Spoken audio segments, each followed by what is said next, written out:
So tonight we'd like to welcome Russell Brand to Alternatives for the first time for the launch of his new book, Recovery. Interviewing Russell tonight will be Natasha Devon, MBE.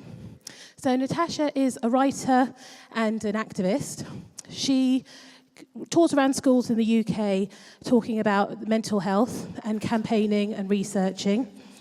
She is a writer and a media pundit, and she received an MBE in 2015 for her services with young people. And in 2016, she was named Sunday Times one of the 500 most influential people in the UK. So I'd like to introduce Natasha Devon to the stage.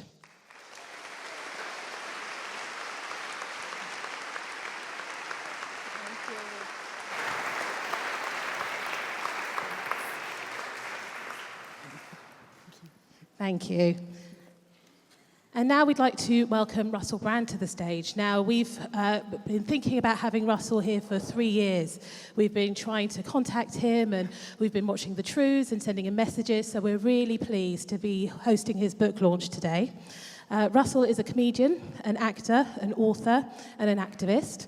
He has done many films, including a couple of very interesting documentaries on the subject of recovery. His books include My Bookie Book 1 and 2, Revolution, and the new one today is called Recovery, and talks about the 12-step program in relation to modern-day addictions. So please welcome for the first time to Alternatives, Russell Brand.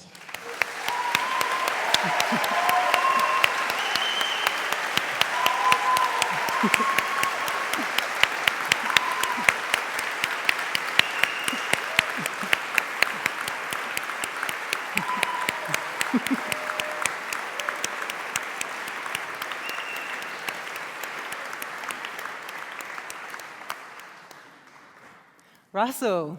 Hello. Hi. All right, thanks. Thanks for introducing me. I haven't. That was her. Well, that wasn't you talking just then. No. That shows how unjudgmental I am. Just hear my name in a church and think all is well. We're all speaking with one voice. So, thank you for letting me grill you on this. Frankly, Grill? I'm going to grill. Terrible verb. On this magnificent book. But the first thing that I want to ask you before we get onto the book is, I think the reason that I find you so compelling is because you're kind of the poster boy in a lot of ways for somebody who has evolved under the spotlight. So a lot of people who have got your level of fame or notoriety, their public image is so carefully curated, and yet you're able to say, I've changed my mind about that, or I messed up. And I wondered if that was a conscious thing and how you feel about that label.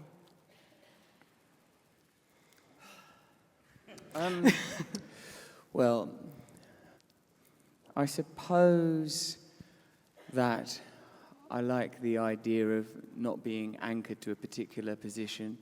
I feel that we are at a time of considerable change.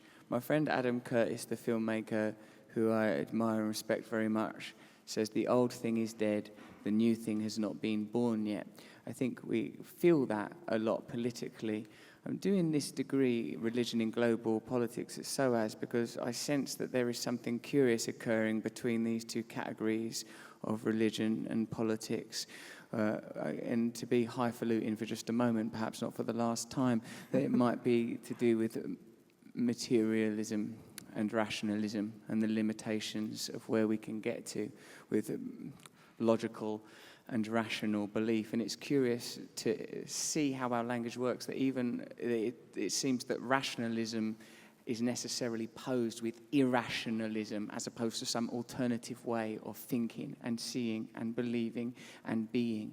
The reason I wanted to do this event in this environment and with you is because I think that we are about to see spirituality emerging in the political conversation in a new way. I think we are at a point of considerable transition and change.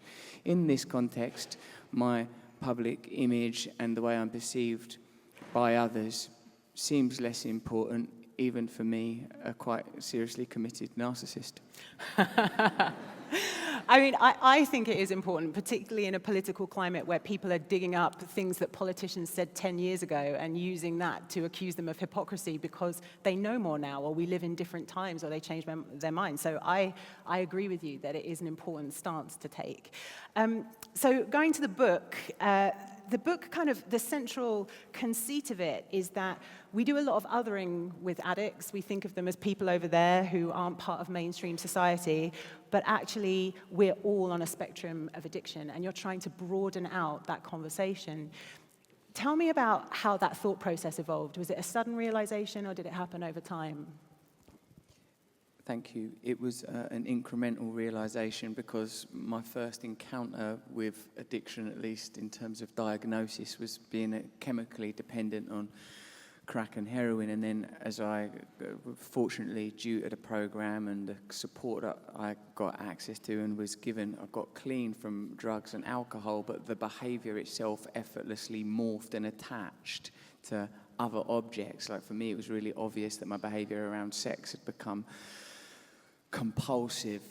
So, and then through the analysis that the program entails, I speak specifically of the inventory aspect. Like, when you do this program, you inventory your past, as people that are familiar with the 12 steps will know, and you get to recognize and identify through your own analysis, through becoming your own psychoanalyst. And that's a good way, because the transference takes me back to wherever I was in the first place. That's a joke about becoming obsessed with your therapist that sounded better in my own head, which is one of the reasons I have to have so much therapy. So I saw that my behavior around food and the kind of relationships I had even prior to becoming a drug addict were perhaps problematic.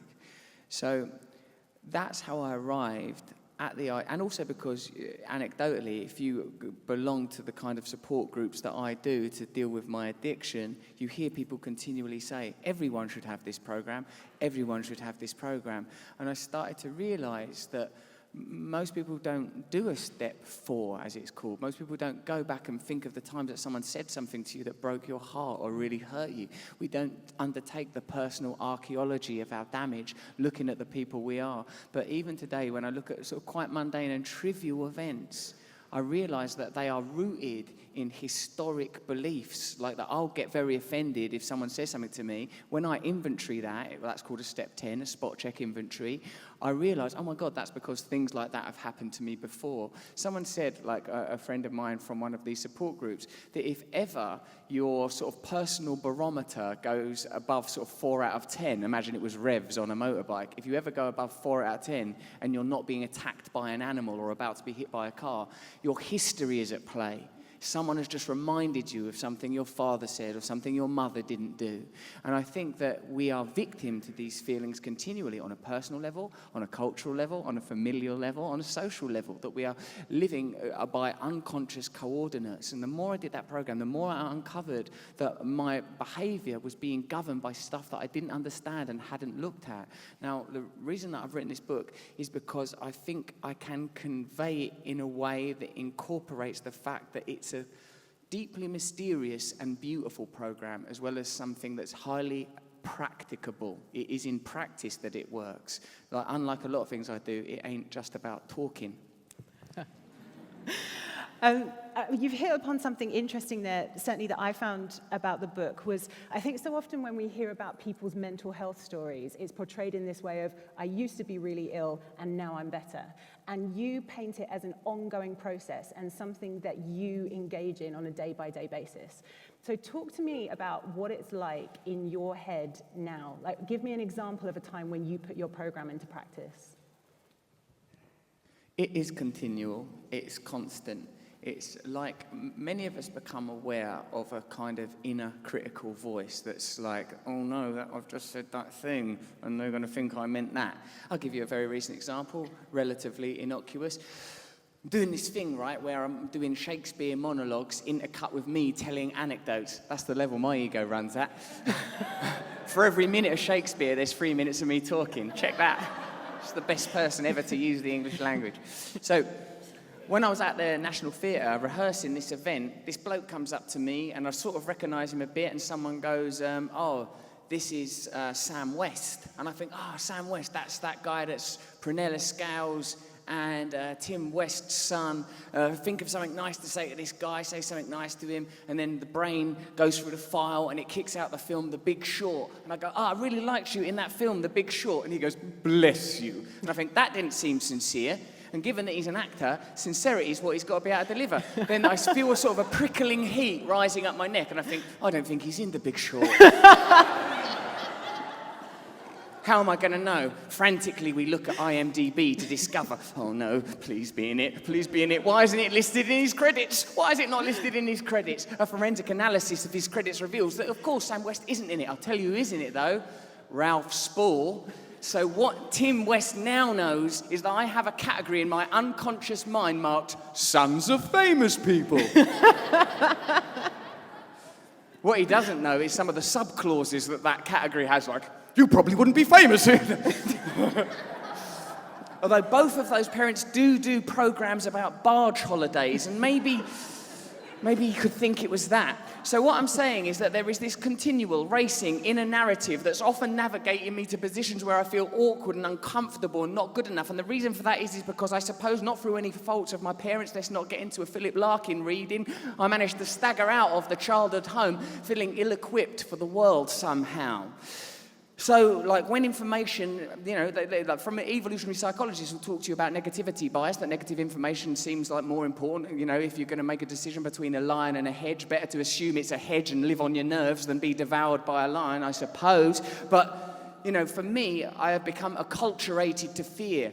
Our biochemistry tells us fear and desire, the great motivators. But what does our external culture use to communicate with us continually? Fear and desire, fear and desire. You are not good enough. You should look like this person. You should have this product. And I don't want to get too deep into Marxist theory, particularly as I've only got a very, very superficial knowledge of it. But in Marxist theory, he'll tell you about page 1 somewhere, probably. That's the only page I read. In Das Kapital, although you're supposed to call it capital, I now know, because Das Kapital is another language, German, He says that for capitalism to continue operating, you have to perpetually stimulate desire in the consumer. Otherwise, once you've got, a fridge, that's fridge is done. So, you have fridges that don't work long enough, and somehow your fridge has got to be attached to your ego and your sense of self. That's not a good thing to do with a fridge. So we live in a culture that's continually making us frightened and stimulating unnecessary desire. We have a biochemistry that was designed for totally different anthropological conditions, and we don't have any tools to unravel it, since institutions such as this one became secularized and are now the set-in for announcements such as the one I'm making literally right now. People truncate the great Nietzsche quote, God is dead, and we have killed him. And there is not enough water in the world to wash the blood from our hands. We need God, however you term God, however you understand God. And nobody, least of all me, is going to tell you what your conception of God should be. But the idea that the material, rational world is housed in something bigger, that our consciousness, the great mystery of the experiencer, the witness, has to be revered in ourselves and in others. And on these terms, we must connect to one another, not on materialistic, rationalistic terms, because materialism and rationalism will take you to these conclusions. I'm an individual. I'm going to die. I might as well fulfill myself. That's not my words, that's the world we live in. Word.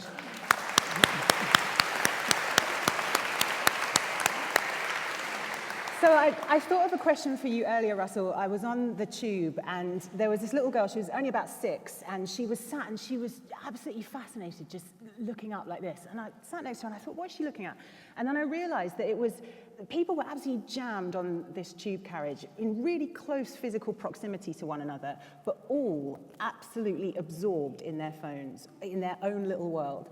And it occurred to me in the context of this, perhaps we could be becoming addicted to stimulus, that we're scared of those moments of boredom or silence or tranquility.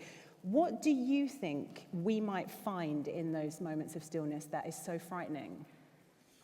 Well, I have found that it's not as frightening as I thought it would be. I didn't like being alone. I thought I liked being on my own when I was a heroin addict, but what I liked being was on heroin. When I stopped taking heroin, I realized I didn't like being on my own. Don't be alarmed, there's a man behind you. sort of wondered how to download that quickly enough. Luckily, me and this man met in the toilet, not like that, and he was lovely. So I felt, it's that man from the toilet, not just a man, in inverted commas, lunging from the rear, emerging from the cloisters.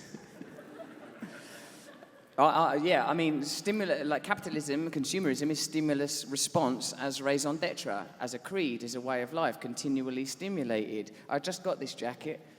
I really like it, you know. I really like it. I like stuff. I'm designed to like stuff. It's very, very hard to unpick the stitching that's chromosome deep as the DNA helix devours its own tail. It's difficult to understand how the unconscious is operating. It's difficult to understand how the conscience is operating. But let me tell you something, then people in Silicon Valley, they know how it works. They know how to titillate and to stimulate and to keep you buzzing and vibrating and jangling the same way your phone does. They know how to tie you into a perpetual loop of consuming. I ain't saying that it's entirely mendacious. I'm saying that within a system that's predicated upon that and needs it, that's what they're going to do. That Yanis Varoufakis, he goes to me, there is no power in those systems. They just have the power that their role designates. Even if it's Wolfgang Schauber, he's a chancellor of Germany or something, that dude said democracy is all right as long as it doesn't change anything, and explicitly said that he said, our man Yanis Varoufakis, all they got is the power that role affords them. And like that brilliant Chomsky interview with Andrew Marr, when Andrew Marr goes, yeah, but I ain't been conditioned. I'm asking you the questions I want to ask you. And Chomsky says, if you wanted to ask any other kind of questions, you wouldn't be in that chair, mate. I'm paraphrasing. What I'm saying is by the time you get to Silicon Valley, you know how to design phones that trap people in perennial stimulus and response, because that's what the system demands of you. Its boundaries, its borders lay so far beyond our horizons that we can't see that we already live in an extremist, fundamentalist society. Don't worry about Sharia law, worry about what we're actually living in. Yeah, I think... I finished a speech once, and a friend of mine came on stage and went, yes, you should clap that. And I feel like I am, in this context, what my friend was to me, I am to you. Every time you speak, I'm like, yes, you should clap that. I'm your little cheerleader on the end here. Thank you, thank you. You're doing all the work. I am never without the need for applause. Okay. Some addictions abide.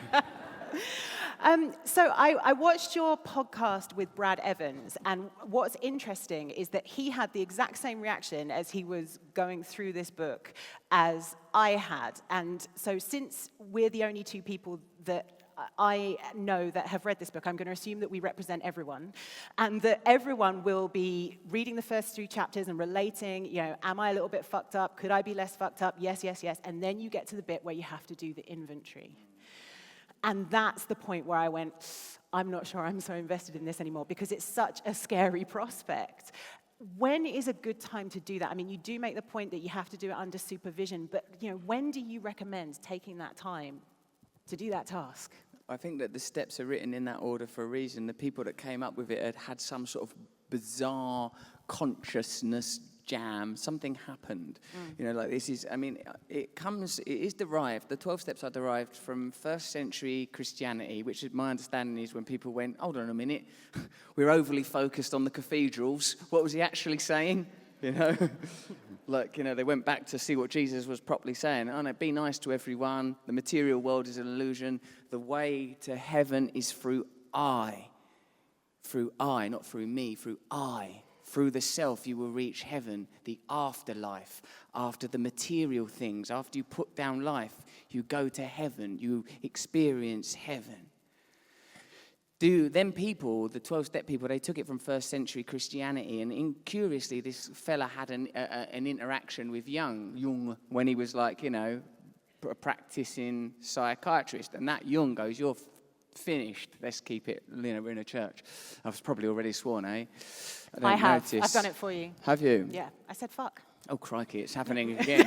Forgive us, Lord, if indeed you do care about vibrational codes, if indeed in the beginning there was the word, the vibration, the wave and the particle interchanging, waiting for consciousness to interact before it reveals if it's a wave or a particle, and all possibilities simultaneously possible, and the narratives of our lives being realized as soon as consciousness interacts with the material world, all things possible, change continually possible. He goes, Jung.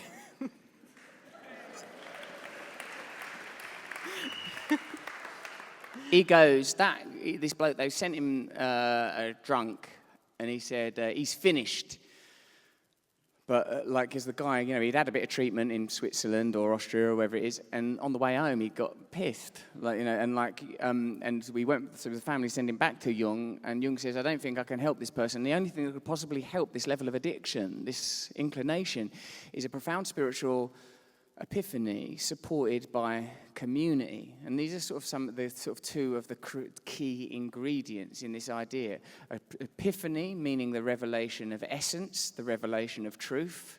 And like someone told me the other day, that Marxist theory, it's the way of criticizing and understanding capitalism that's important, not necessarily the subsequent ideologies, just the way of going, oh, right, capitalism isn't what it says it is. It's a perpetual machine that's going to turn you forever into consumers because it needs to always produce. And once you know that, you can't trust it anymore. It has bias and deceit built into its code. It has to conceal itself from you. So the essence of this, the point of this, is to understand truth, is to understand who you really are, who I really am. So the step 4 inventory comes after, first you admit there's a problem, second you believe it's possible to improve, third you acknowledge you're going to need help for any kind of change on your own. Without help you're nothing because you're trapped within the parameters of your own limited consciousness. And then you undertake the specifics, your biographical specifics, your particular problem. So don't worry about step 4 when you're on step 1, or you won't ever do step 4. Do step 1, there's a problem. Do step 2, it's possible to change. Of course it's possible to change. 3, we need help. And then you undertake 4. So I believe that there is a kind of essentialism in the way those steps were conceived and rendered. So I wouldn't worry about 4 yet. But it's also amazing. Someone who's really brilliant at doing this program, this bloke Tim, he said it should only take you 20 hours doing step 4, about 20 hours spread out, and only 2 hours to tell another person it. So it's not that big of a commitment to understand your codes and your patterns, because we don't choose between having a program and not having a program. We choose between having a benevolent program of our own or the program that you were given by your biochemistry, by your family, by your society, by your culture. And as we now know, our culture is not our friend. So you don't choose between program and no program. You choose between a conscious program and an unconscious program. I have deep program. If a woman says particular things to me, I have a reaction. A man says a particular thing to me, I have reaction. I don't want to live according to that code anymore. I want to be free. And I believe it's possible to be free. I believe it's possible for us to have an intuitive and essential reaction moment to moment. I think it's possible for us to see beyond what we appear to be. Individuals trapped in time, trapped in motion, trapped in skin sacks. I don't think that that's all that there is. I think that we're communicating in ways that are difficult to understand, impossible to communicate, particularly using the limited tools of our language and within the framework of, as I keep saying, material rationalism. But there are ways of accessing that aspect of our consciousness, and it's pretty easy. And I think if you change your own consciousness, the world changing is inevitable, certainly on a personal level, but perhaps even beyond that. So I have one... Thanks, Yes. thanks. I'll take them where I get them, Don't feel obliged to always do it, else I'll start getting nervous when they're in one. Yeah, and it will lose its meaning.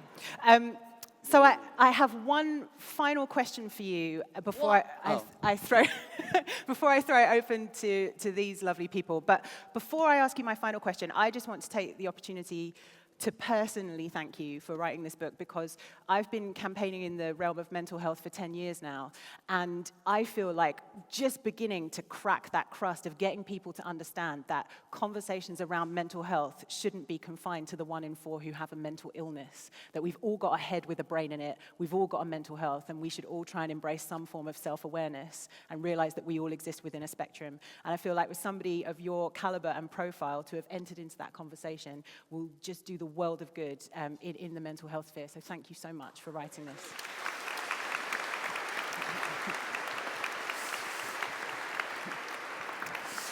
So my final question to you is, I feel as though in the kind of evolution of you spoke about political revolution. There is definitely a political dimension to this book. And I feel almost as though you went, right, I tried to engage with the elite. I tried to change the people at the top. That didn't work. So now I'm going to do the revolution the other way up, and I'm going to try and reach out to every single person, and then that's how that's going to happen. Is this another step towards revolution? Yeah, that's literally what I did. I thought I'd masked it. Yeah, what I thought is that I thought just be really loud about stuff you care about, and hopefully that will make some kind of difference. And it did make a difference, but it wasn't beneficial to me. So eventually, when the pressure kicked in, I switched. You know, like them hybrid cars, they switch between the hybrid fuel and the fuel that maintains the economic status quo. And like, I felt myself trip from altruistic, change the world, love people fuel to ego. It kicks in, your protector, you know? And then I was undone. I don't think you can change the world from that perspective. Also once, I was on that Necker Island, it was a mistake, you know, Richard Branson's private island. I went there with the best intention. No, I didn't go there with the best intentions. I went there out of vanity. I went to Richard Branson's private island, motivated by vanity. And when I got there, I didn't like it. And that's perhaps like in a fairy story. Nothing ever good happens when you do something motivated by vanity, does it? Anyway, while I was there, I was meant to give a talk about how to change the world, for that was the nominal heading of the talk. And something in me, some rageful little boy said, well, you know, everyone, I don't know that we can change that much, really, while we're on an oasis of tax evasion.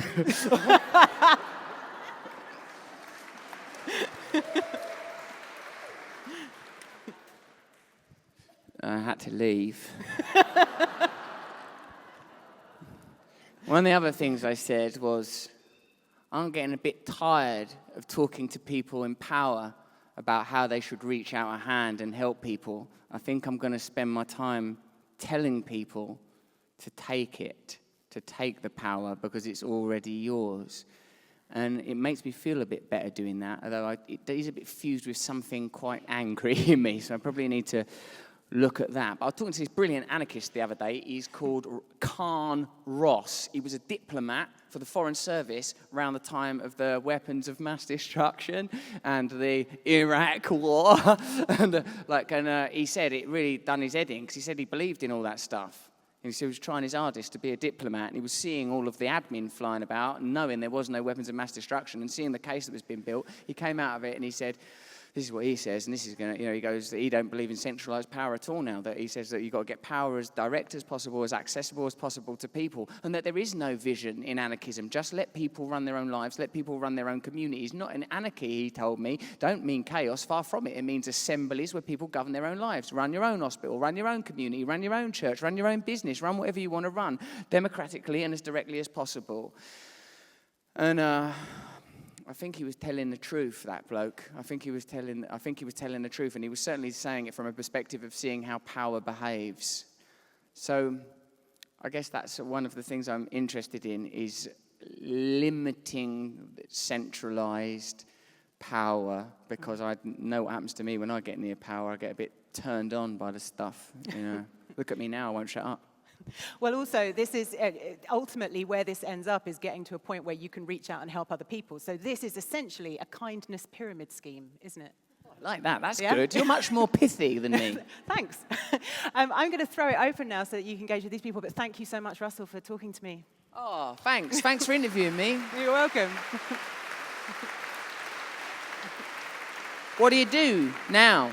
You stay there, Or what happens I'm going to to stay us? here. People just ask questions. I'm How going does to it work? I'm going to observe you, and then I think Now we're going that- to see how this fucking anarchy works. Yeah. Look, it's mental. I think right, there let's are- there are govern people- ourselves. Take your tops off. There should be people with microphones. Yeah, see. Someone's got to moderate. Hi, really All happy right. to be here today. I'm interested You in... should say your name first so that you declare name's- yourself. My name is B. B. Yes. All right, mate. Nice to meet you. You know. I am really interested in this whole process of the 12-step program and your writing. And I just wondered what the most insightful or fascinating thing you discovered about yourself while going through the process or writing the book, or you can answer both of them. Thanks, that's a really good question, B. The most fascinating thing that I discovered about myself while undertaking this process, and I still grapple with it, is the thing that makes me happy is helping other people. I find it very hard to accept that because I have deep, deep roots in performance and in showing off and stuff like that. But something happens when I'm doing something. Don't you know, like, what about when you do something nice and you nearly make yourself cry? That. Oh, God, I'm so nice. Like the ego nearly takes it back at that point, you know? But I like living there. Like there's places I go where I don't think about myself no more. Sometimes it's around other addicts and alcoholics. Sometimes it's around people that have got nothing. It switches off. So like it's odd in a way because it's like the ego is spurring its own destruction. Because if you take it as far as I've taken it to the limits of glistening fame and consumption and literal orgies and all of that stuff, and you still feel a bit bilious and awful, like a birthday party where you ate all the cake. That was when I was 7. No one else coming anyway. Didn't matter. The ribbon caught fire on that teddy bear's neck. It was a bad sign. A bad sign. Prometheus. So I learned that when I do things for other people, I feel better, and to do that as much as I possibly can. Also, this bloody thing comes from Eric Fromm on prophets and priests, this thing. It's about disobedience. It's about not obeying. He says, like, when we obey too much, we kind of die. That disobedience is an important thing. He also says the difference between the priest and the prophet is the priest declares the word and the prophet is the word made flesh. And I know that sounds very grand and very Christian, but it just means, walk the walk, talk the talk, innit? Walk the walk, do get on with it, crack on. I went on this honeymoon, and when I got there, I couldn't, have you ever heard David Foster Wallace write about luxury? He says it's good.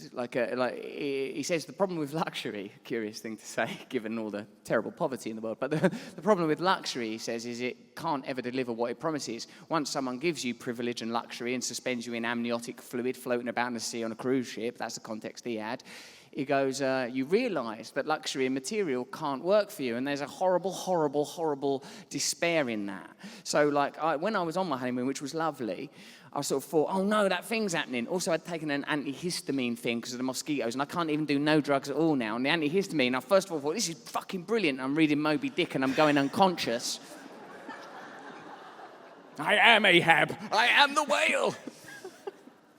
And then I thought, you better go and help people. That thing's happening to you. You're going mad. So I had to go and bother the hotel staff. Listen, hello, I'm a guest. Oh, yeah. And they had to humour me. I spoke to someone, my mentor. He goes, he really laughed. I goes, by day 2, I was at a soup kitchen. I goes, I've just given a talk at a school. And he goes, yeah, you should have just asked to speak to the guilty tourist rep at your hotel. I couldn't cope with it. It felt bad. It was bad. It's wrong. It's reprehensible. So, but when I was in the soup kitchen bit, I never end up actually giving out soup, me. I always end up much more talking near someone else who's giving out soup. Doing a lot of very good sympathetic looks. I'll go like this case, because there's a geezer in St. Lucia who's homeless and his face bubbling, pockmarked, the rage and the broken world visible on his skin. Even before the hurricane, the eruptions are occurring. We are nature, nature erupting in us, whirlwinds within us, present, happening. I sort of realised the redundancy of me trying to talk about my sort of like Essex problems, And I go, I'm white. I'm English. You all right, mate? How's the pain? He goes, the pain. And I felt like sort of a connection. And I just give him, you know what I mean, all we can do is sort people out, innit? As Bill Hicks says, drugs are pretty important to drug addicts, you know. Like, and he says a lot of better things than that. Let's not leave Bill Hicks there, Jesus. But I got better, because once when I was in a cell, a solitary confinement cell in a prison in Louisiana, talking to this geezer who he only gets out 15 minutes a day, and his cells, I mean, it's just doesn't make sense how small the cell is and they only let him out 15 minutes a day. And I was going to try and make the point to him of like, I still feel this existential despair in spite of the fact that I'm living in Hollywood and I'm living the most glamorous life conceivable, but I embarked on telling him that. And I was like, you know, I'm married to like a pop star and I'm living in a mansion. He went, fucking hell. I couldn't get to the end of the sentence. So it sort of was just left there. It's a terrible atmosphere in that 12-by-4 cell. Didn't know where to look. The sink in the end. So what I'm saying is, you know, it's difficult sometimes for us to reach out across the void, to reach out across the abyss, but isn't that what all art is doing? Aren't there moments of connection when you go, oh yeah, me too, I know what it's like. You could be looking at a Francis Bacon painting, you could be reading the Bible, it could be some verse from the Quran, you could be looking at some mandala, me too. That the illusion of self, the illusion that your consciousness exists only with its own cognitive static is all that there is to the world. Sometimes you feel it, you feel it too. And I can't live without that. I can't live without it. So I got to get better at communicating and stop bothering lifers with my boasts. Do you feel like that answered your question, B? It's pretty That was one comprehensive, question. wasn't it? It's going to be a long night. Thanks, B.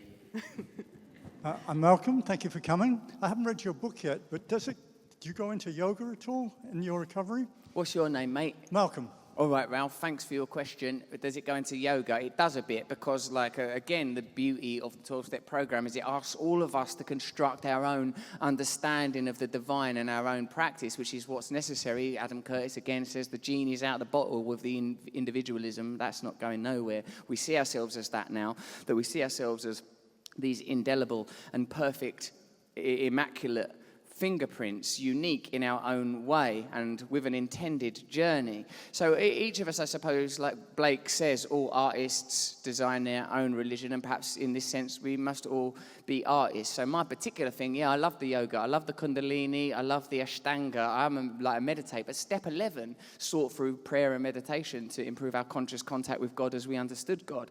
So for me, the yoga is important because otherwise I get very detached from my body, and that's why I think a little bit of the sex addiction was a yearning, a longing, a need for connection, a need to inhabit my body in a way that felt normal and felt, validating and powerful, not impotent. And so for me, yoga is very, very important, Ralph. I like your look, mate. I've got to tell you, it's a definite look there. The shaved head, the big beard. You've managed to not look like you're in that prison I was just talking about.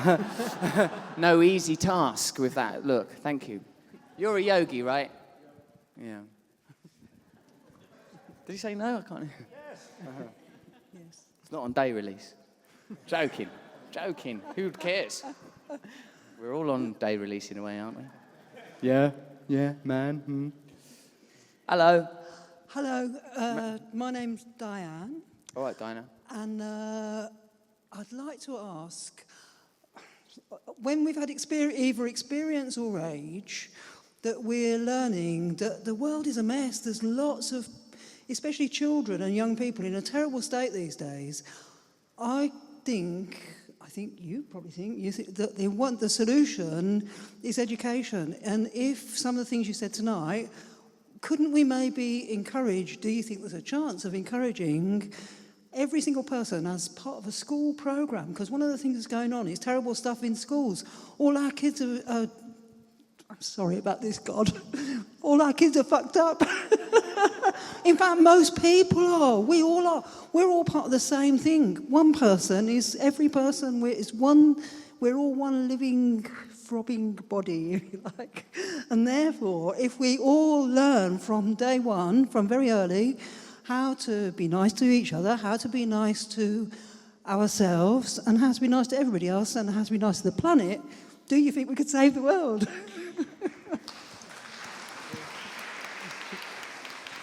Well, that was lovely, Diana. Thank you. I've been in the game a while now. I know a question that's already got the answer in it. That was one of them. That was absolutely terrific. I agree with everything you said. And, of course, education is a necessary component, and types of education, and education as a different motivation to the current types of education, not wishing to be diminishing to the many, many wonderful teachers that I sense are in this room and the incredible work that they do. Malcolm, is it, our man there that's moderating, how you've moved to the other side of the room, even though in a sense, like you sort of think, oh, there's a bias to that part of the room, but then that part of the roomness is only a temporary taxonomy, isn't it? It's not a real category. The people in that part of the room has already been randomised by circumstance. Do you know what I mean? It's not like, oh, that part of the room, you know, can't have a territorial war over parts of the room, because these systems of taxonomy are arbitrary. That's what I'm sort of saying. But anyway, let's have someone from over there. Hi, Russell. All right, mate. It's interesting. I booked the tickets a few months ago, and then I got a job in the recovery college. So this week was my first week, and they said to me, "Don't worry about it. You don't know much about mental health. It's okay. You can. Nobody will kick off in the first week. For day 3, somebody did kick off, and the reason why he kicked off, was because he felt that the world was a terrible place, and he couldn't see out of that, and he was in extreme panic and crisis. And he wanted to die. He actually wanted to get out of his body. He didn't know another way out. He just couldn't cope with it. And it was really, really, really difficult for even the mental health people that were working there to know exactly how to talk to him in a framework that would work for him. Is there anything that you would perhaps recommend to people that had perhaps listened to too many conspiracy theories, or had kind of just got into such a panic about the state of the world? I must say that when I hear that experienced mental health professionals struggled, that I know that the only thing that makes me think I could do better is my own messiah complex, and that in all likelihood I couldn't. And one of the things that's difficult with dealing with people with mental health and addiction issues is that we all think that we can somehow construct, a friend of mine once said, a silver bullet. There's like the perfect thing, that there's some sentence, something you can say that will help people understand, that you could reach across and get them. But you sort of can't, but we can collectively. Now, there's so much complexity in the world of mental health, and Natasha knows more about it than I do, and that sounds like a very daunting and frightening incident. And for me, those moments that sort of take me to the precipice of despair with misunderstanding, I think that I would want help. I'd want help. E.g., a mate of mine, his kid had some pretty serious eating stuff go on, and I don't know what it is about me that I feel like, I'll help, I want to help, but it's part vanity, part something else. I don't think it's just the narcissism. Anyway, I try and help, and we have such a great conversation about anorexia and what it feels like, and I tell her about my own experiences of bulimia, and I think I'm really reaching this kid, but I go, and she's left with her family, and I get a phone call, she's using the shit you told her to justify not eating. So I talked to a mate of mine who's much more like an anorexic woman in recovery, and she goes, yeah, she laughed, actually. She laughed, and that I thought was a good sign. The gallows laugh, because it means, it's not that bad if someone's laughing, right? And she goes, yeah, an anorexic, they'll talk to you all day long about that shit, but when it comes to put that food in your mouth, no, where'd she go? Suddenly the mouth stops working. So what I realised in that moment is, like they say, the road to hell is paved with good intentions, that there is a limit to what we can do. And no wonder people believe in conspiracies, because there is obvious conspiring. And perhaps on a sort of a more rudimentary level, my heart and lungs and body is operating right now. There is a secret society running me, and my conscious mind floats around on the very top of it like a little thimble. But yeah, I wish for me that sounds like a team job that you were dealing with there. Yeah. But I would say that in a way, one of the things I've heard about them conspiracy things is don't fucking worry. Like, you know, I've spent a lot of time delving into that world, as you might imagine, and I don't think that there are any real answers there. I think the answers lie in sort of self-discovery, changing your own perspective, and forming different communities. And again, mental health, I'm not really qualified. I think sort of continual support and love. Another fucking thing I'll say on a topic that I've already said 3 times that I don't know nothing about. It's like, that a mate of mine goes, it's a bit of a shame, isn't it, that everyone is like, we live in a society where people are judged on the basis of their economic worth. He didn't say it in those exact words, because he goes, my lad, he goes, he's not someone that's going to get a job and become a lawyer. But if there was a culture where some people, you just go, yeah, they read a lot and they pray and meditate all the time and they just wander around, well, what would be so wrong with that? What would be so wrong with that? That our only value is if we're functioning in accordance with some unit that has to create profit. So I think that some people are going to just live lives where they need to be cared for and nurtured and loved, and it would be better if, I suppose, if there was an environment in which the people that were doing that job felt that they were properly funded, properly supported, and properly loved themselves. Got somewhere Thanks, tonight. Russell. Yeah, we did. Yeah.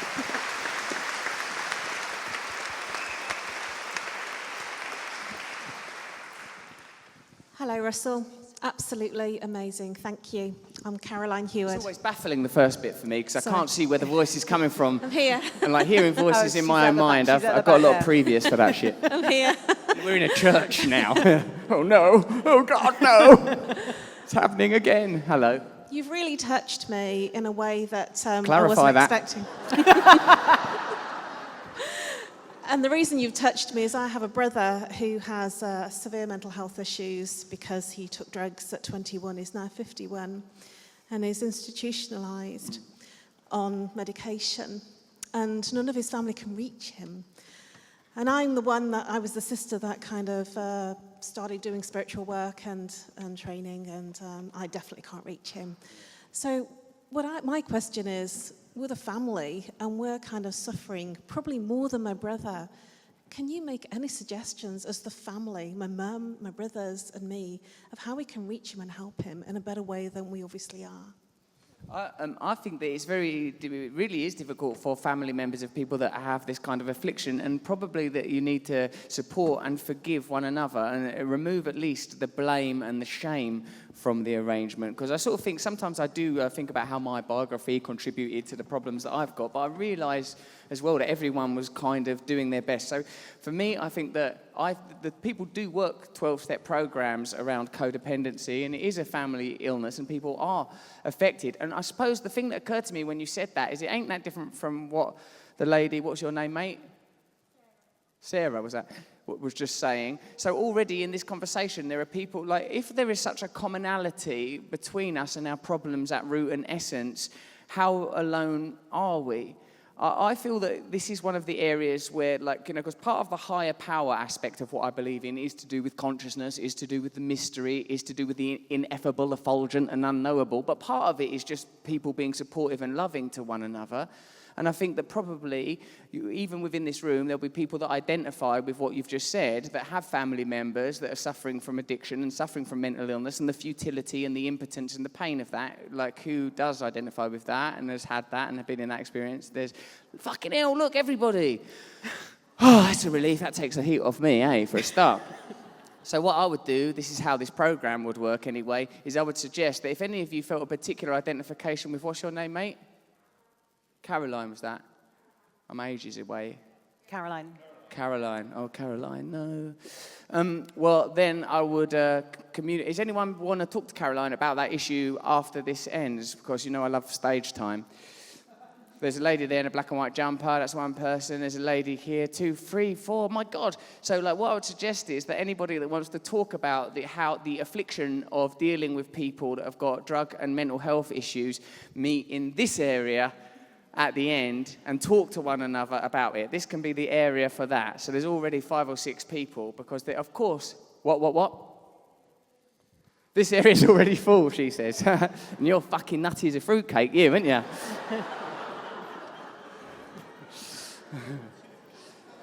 Like afterwards, once we've turfed her out, which may happen sooner than you imagined.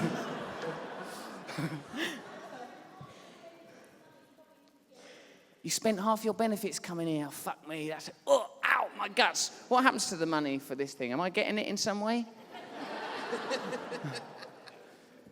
So afterwards, have a talk about that, and communication systems and support of one another is part of it, because, Jesus Christ, let's think about it, some of the ultimate problems aren't going anywhere, are they? Death is a-coming, tick-tock, tick-tock. My mum is having her first day of chemotherapy for the 6th time that she got cancer right now, and, that's just happening. But what this program helps me to do is be of use to her. If I had died of an overdose, or if I was some irrational prick elsewhere, I wouldn't be able to go, "Are you all right, Mum? How did your treatment go?" So, tick-tock, tick-tock, death is coming. But at least while we're here, we can be nice to each other, if you want to keep it very practicable. So meet up in the difficult nutcase area here at the end of this.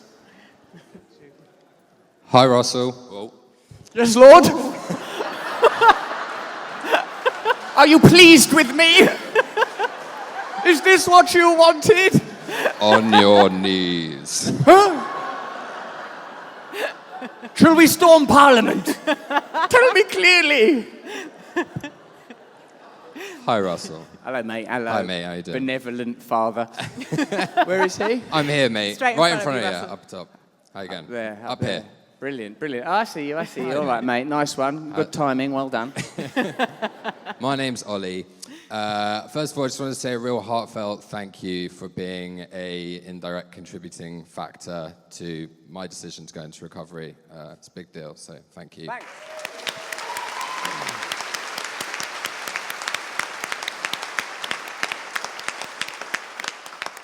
I'm a boys and young men's worker, so I teach teenage boys around healthy relationships and identity and things like that. And I see a lot of the seed planting happening with regards to addiction in many of my clients. And I just wanted to know what your thoughts were with regards to being a possible link between the perpetuation of masculine ideologies in contemporary society and addiction. Thanks, that's a really good question. I think identity politics is very significant here, because I suppose even the idea that you should feel a certain way is being generated by external stimuli. I grew up in Grays in Essex in the 70s and 80s, and the ideas and templates of masculinity that I was offered did not chime particularly with what I felt I was. And who knows, were it not for the cultural inflections and influences of my time, if this is how I would choose to dress in 2017. Who knows? I think that the idea that you're supposed to be something, that you're supposed to feel and look a certain way, regardless of your gender or your position on that spectrum, is certainly a contributor to feelings of inadequacy and worthlessness. And I think teaching people to communicate openly is a integral and necessary part of the solution. So it sounds to me that you're doing very, very important work. When I do sort of stuff with young people, one of the things that seems superficially obvious is that the young women are more open with their communication and the men are less forthcoming. And I suppose that there's a relationship between power and vulnerability and the willingness to ask for help. I've found certain contexts where that can be improved, all male groups, but creating environments for that kind of communication to happen is no easy thing. But I myself belong to a few all-male support groups, and I do find it quite helpful for me personally. And I would say that your question is or your observations are valid and certainly chime with my experience, and I can only say that the work that you are doing is important, and your own honesty about the way you feel about your masculinity will be a useful tool in opening them up, I reckon. Yes. Oh, thanks, yeah. Oh, no. Yeah, the applause. Hi, my name's Bobby. I'm a grateful recovering alcoholic. Thank you very much, Russell. I was interested to hear what your friend Tim had said to you about the amount of time it took him to undertake step 4. And I think firstly I would just wanted to ask you how long it took you to undertake the steps. I know you've been in sobriety more than 10 years. So that would be my question, and also what you understand by the words emotional sobriety, and what you do to manage that on a day-to-day basis. And thank you for your service. Thanks a lot, mate. That's really kind of you. Well, Step 4 took me 5 years and 2 days to do, 5 years to not do, and 2 days to fucking get on with it and then do it. The other steps, like, because how the steps function, for the unfamiliar, is once you've undertaken the 4 and 5 inventory, you inventory your problems, and there's a tool of analysis that's explained in the book and elsewhere in 12-step fellowships, differently, certainly, and many people would say better. And once you've done that, it gives you a sort of an understanding of your personal topography. 6 and 7 is about recognizing what patterns, habits, and traits you have that you would like to change, and whether or not you are genuinely willing to change them. E.g., sort of, for example, lust is quite rewarding in a very immediate way. So a lot of people are unwilling to let go of that. So for me, 6 and 7 is a daily process. I have to quite frequently make decisions not to run my life according to lust or greed, self-centeredness. Those things, like, that's ongoing. And that's why 10, 11, and 12 are referred to as the lifestyle steps. 10 is a continuing inventory where you continue to acknowledge, oh no, like any time when I see my therapist once a week or once every fortnight, that snarling troll, that wise old ape at the end of that cavern, like when I write the list of things I need to talk to him about, it's like the spikes in energy that I felt. I think, when were the moments that I felt disturbed, anxious? Because what's curious about this program is it asks of you that you want to continually feel contented and connected. Not to say that difficult things aren't going to happen, but that you have a home psychologically to return to. That's going to be an ongoing process because life's going to continue to happen. So number 10 is for me, is watch when something goes wrong, and when you fuck up, promptly admit it. So it's like, oh no, I was rude to that person, I'm going to have to apologize to them. Step 11 is about conscious contact with a higher power of your understanding. I mean, in this moment, I'm quite connected. I'm feeling all right. I don't feel like I'm trying to get anything, but then I'm sort of, God, I've always been happy when I'm showing off, I guess. So in this moment, I'm all right. But if someone made me feel threatened or intimidated, I can't stop that happening, but I can, as quickly as possible, return to this state. And once you've done a thorough inventory, you can identify what your connection feels like. I didn't know what it was like to be serene. I was a little kid, then I was a drug addict. You know what I mean? So there was never a bit where it's like, oh, this is me when I'm normal and I'm cool. Everything was chaos and mad all the time. So learn to recognize it. It's almost like be less tolerant of being unhappy. Don't some sort of browbeaten component in a bloody Charlie Chaplin modern times Brave New World machine where it's just, oh, this is life, it's just fucked. And I'm on this elevator now and I'm going home, key in the door, deep breath, into a relationship, I'm not happy. Don't tolerate it. Be connected, be contented, different from being indulgent, but you are entitled to feel valuable and valued. So that's the thing about it that can get sort of confused with narcissism and egotism and vanity and stuff, I suppose, that you want to feel connected, and if you're not, do something about it. 12, curiously, and to immediately address the problem that I've just brought up, is that your life has to be about service. So you have to, as much as possible, be useful to other people. That's so, 10, keep your eyes peeled for the minute you lose that connection. 11, stay connected and know that you're going to lose that connection if you don't help other people. There's oddly a moral, ethical component to this spirituality. It's not just about sitting quietly in a room somewhere, at least not for me, I can't shut up. So the steps are ongoing. The steps do not end. You work them continually, but that's all right. That idea is like Alan Watts brilliantly describes in an animation that Trey Parker and Matt Stone, the creators of South Park, made. It's music. We are in a symphony of life. The idea of a narrative, the idea that you're going to arrive at some point, some nirvana, is a sort of a construct. It is ongoing, continually connect to the moment. Be born. What does it matter if Christ died on the cross to be born again 3 days later if we are not born again unto ourselves moment to moment, regenerated, renewed? Here now, we are here now, we are here now. Continual connection, not living tyrannized by our past or in some continual projection for the future. So the steps, like enlightenment, like connection, ongoing, perennial, constant.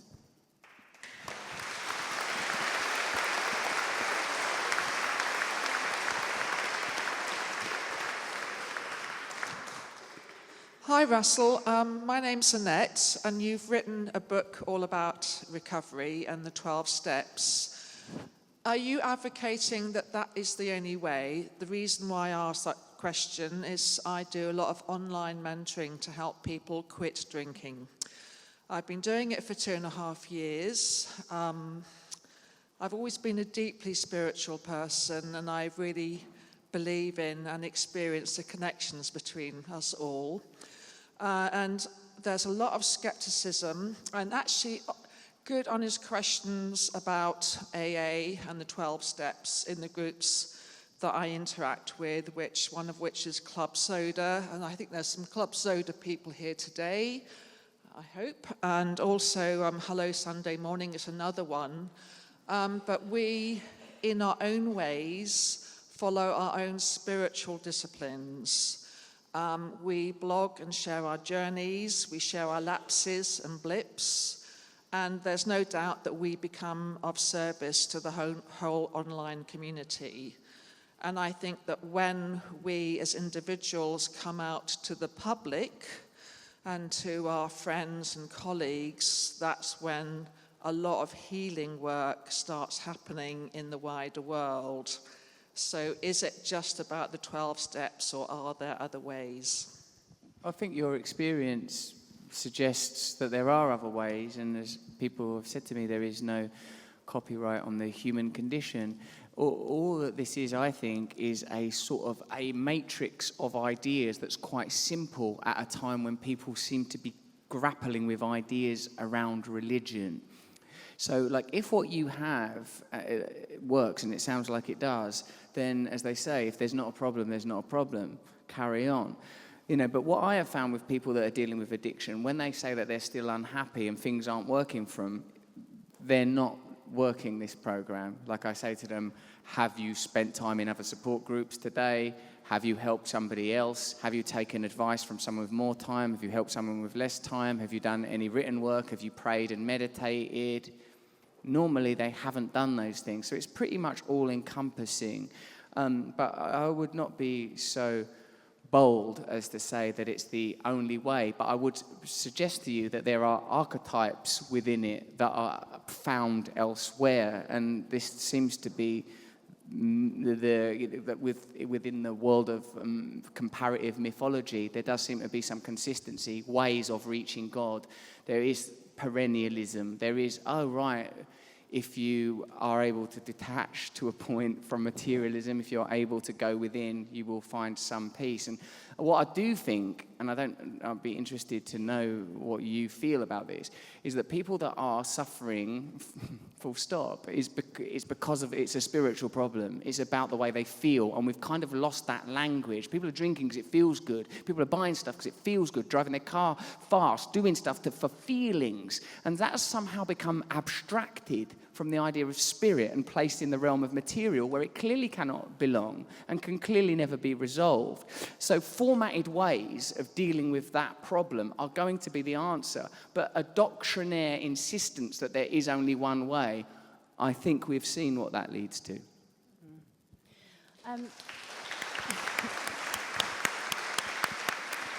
We have time for either 2 short or 1 long question. The answers that are long. Yeah. So, if we could just have a couple more. Shall I get... Hi, Russell. My name is Nikki. Shall I stand? Oh, yeah, all right, mate. Yeah. When you speak, a chord of truth goes through me. I really absolutely salute everything that you stand for. I think you're an extraordinary illuminary, and I'm not just saying that to butter you up. It's the truth. Even if you were, I'd take it. So I've been looking forward to coming this evening. On the way here, I bumped into somebody who works in an addiction treatment center, and I said, "Are you going to see Russell tonight? He's got a book out called Recovery." And she looked at me with a half of a joke saying, "Attraction rather than promotion," and you know what I'm talking about. So I'm inspired to know what inspired you to step beyond the clause in the 12-step fellowships that at the level of press, radio and films, that we don't declare that we're in the fellowship. I guess for the reason, well, not I guess, that if, God forbid, you slipped, everyone would go in the press, no, there he was with his recovery book. Does 12-step recovery really work? So firstly, I think it's probably important, and I'm sure you would advocate that the program works beyond the individuals, so it doesn't mean anything, even if you did fall, God forbid, and you won't. But the download I was getting as I was sitting here at the back is that perhaps, in the 21st century, you're the next Bill Wilson to bring recovery to the whole world. Like, everyone should do this, as you were saying. Is that your kind of mission, to bring the 12 steps to everyone so you don't only qualify through chemical addiction? I thought a lot about what you've said, and it's to do with orthodoxy, isn't it, a bit? So people that don't know about fellowships may not know what we're talking about here. That I am not permitted to say whether I myself belong to any 12-step fellowships. And if you read the book and listen carefully to what I'm saying, I have not said that. Support groups, 12-step. So, and the reason for that is, as what's your name again, mate? Nikki brilliantly pointed out, was that nobody, because of our tendency towards idolatry and my tendency towards vanity. Now, like the fellowships, those fellowships are powerful and they are their own thing, and nobody has got the right to speak on their behalf. They are their own thing. They're brilliant. They save lives. They're amazing.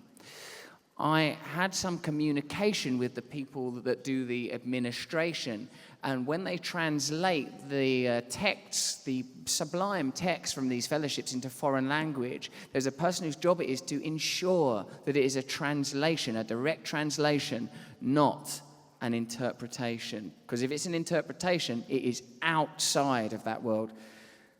This is an interpretation. This is an interpretation. And the reason I did it was the reason I interpreted this program, and the reason that I'm very meticulous to not declare whether or not I belong to those fellowships. And the reason that also throughout the book is I talk about my fallibility.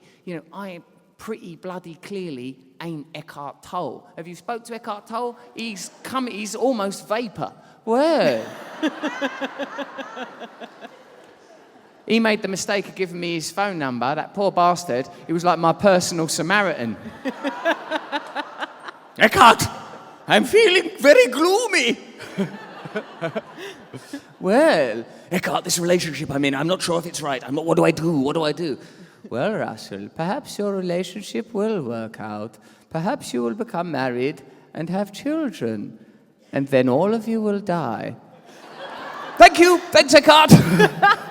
I think he's saying, don't ring again. So for me, what I wanted is a kind of a self-help book as my mentor says to me, Russell, we are all in the mud. We're all in the mud. It's possible that by the end of the evening, I could be gripping Natasha by the shoulders saying, help me, looking for people that have got time, people that know what it's like to be me. What's it like? How do you cope with being in a marriage? How do you cope with being a parent? How am I going to cope with this job? I ain't proud. I don't think I'm better than anybody else except for a very unique and thankfully monetizable skill set to do with showing off. I know what I am. I know my fallibility. This comes from a position of fallibility and from being a flawed person. And the other great monolith of the world of self-help, Tony Robbins, that incredible, robust Superman Christ. I feel like I'm not like that, It don't feel very easy to me to be alive. It continues to not be very easy to me. It don't matter what you give me, what you throw at me. Some of the compliments that have been said, it's already not helping. It's already not helping. So it was good for a little second. I got some sort of inner narcotic, ping, like that, when someone went, you've done a great job, you're great, you're nice. Oh, thank you. What sticks to me is you're worthless, you're nobody, you're scum. I don't know why those things had such tenacity in me. But when I see people that have been brought up differently or something, and I'm not blaming my parents. My mum's right now having chemotherapy because of her own problems. My dad couldn't be more loyal and loving in my life. But when I see people that come from a different type of background at me, I remember that this is the odd way that I interpreted it. I met this kid, he was American, and he worked for me for a while, and I thought, he's weird, him. If you went to him, you're nothing, you skate. Like, if you waded into him, he'd be like, no, I'm not. I'm that guy that lives with that family, with my sisters that love me, with my parents that love me. If you tell me I'm scum, the first thing I think is, yes, I know. Right? That's what I feel immediately. I have to swim hard to keep above water. And so this is who I am talking to. The miscreants, the malcontents, the shaman, the broken, who on any given day can be Jesus and the leper. Because that's where I live. I live in the gutter. You know, for me, that's where, to a degree, I'll always be. And I'm aspiring to be better. I'm aspiring to be connected. But I don't think you could read that book and have any hint of the idea that I'm saying I'm better than anybody, because I would not like to give you that impression. The point I feel like I connect to you is in your wound, in your fallibility, in your vulnerability. And I feel that if I am as honest and open and revealing about that as possible, it will help me to overcome the idea of my own separateness and the kind of imprisoning cruelty of that loneliness is somehow combusted by the idea that you feel it too, I can't live without that. So I thought about it long and hard, and I took a lot of advice, and people said, them fellowships are strong, they're not going anywhere. And anyone that's a serious smackhead, crackhead, boozer, get to the proper fucking places, even codependency, whatever. But yeah, you're right. I hope that this does become a way of giving people a different way of living in the world, because we need different ways of organizing our own minds. We need different ways of organizing our society. Would my ego love for me to be involved in that? Of course it would. I'm a very, very self-involved person. But like, all I think is the more I surrender, the more I give myself over to something, then there is something will use us. You know, you can't believe in God and then think, you know, fingers crossed my shit will work out. If there is some powerful force keeping the planets spinning in their spheres, bringing consciousness into matter, holding reality together, these intricate mathematical equations at the basis of all material being, like, you know, that thing can take care of itself. So I just want to get out of its way.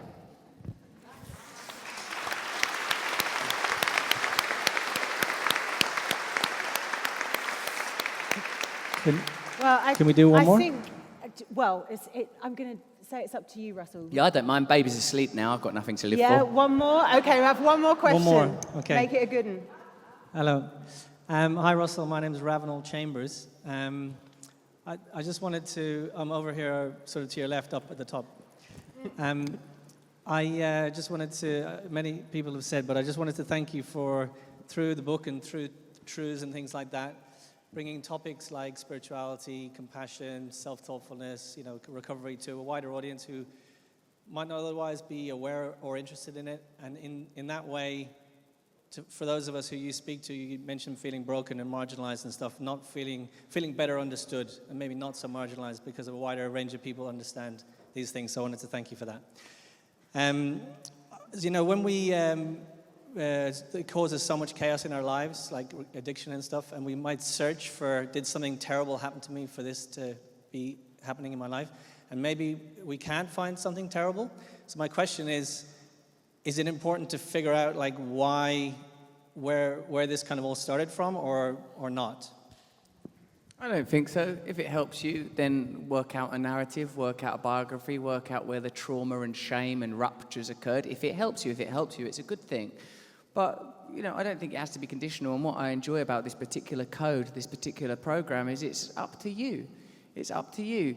Don't feel, I've heard about that there's a hierarchy of, like, you know, what I recognize in most of these places, that I'm about in the middle. There's some people that have had worse childhoods than me. Some people that have had better childhoods than me. I'm just ordinary. We're all ordinary when you think about the vastness of what is possible and the limitlessness of even what we understand as being space and time. So please don't think that there's an obligation to appeal to some kind of template. There may be archetypal tools, there may be patterns that are helpful to you, but don't try, because that's part of the problem, mate. Thanks. Should we, what about if we wrap it up in some sort of lovely way, like some sort of communal thing? Do you think there's that? I mean, my first suggestion would be like some sort of prayer Like, the only one I know is like, well, I know loads actually because I'm a right little theological show-off. But like, we could like do a serenity prayer together. If you don't know it, it goes like this, and I'll just say it once quite quickly, and you'll remember it. And my guess is enough people will know it for it to work. It's we can say this, and if you want to, you can hold hands with people. That would be a nice thing to do, will it? If you want to. And this is it. This is the time we're going to wrap up. I'm not going anywhere after this. You don't need to panic. I'll be walking around this church pretending to be Jesus for ages. Why stop the habit of a lifetime? Although that is the point of the book. All right, so hold on to a hand if you can. The prayer goes like this. This isn't it. This is me demoing it. God grant me the serenity to accept the things I cannot change, courage to change the things I can, wisdom to know the difference. That's God grant me the serenity to accept the things I cannot change, courage to change the things I can, wisdom and know the difference. Now remember, it's your own conception of a higher power, so don't be like, oh, I don't believe in that. You can believe in whatever you want to believe in. All right, so all right, I'll put this thing down and plunge myself into actual equality. Right, so does everyone feel connected to another? Jenny, you've got to be connected to someone. Don't have atomised islands over there. Be in some sort of contact. We don't want an archipelago of bloody solipsism in the corner of a church. Get connected, and then, so using the word God, however you understand that word. God, grant me the serenity to accept the things I cannot change, courage to change the things I can, and the wisdom to know the difference. Amen. Well done. Amen.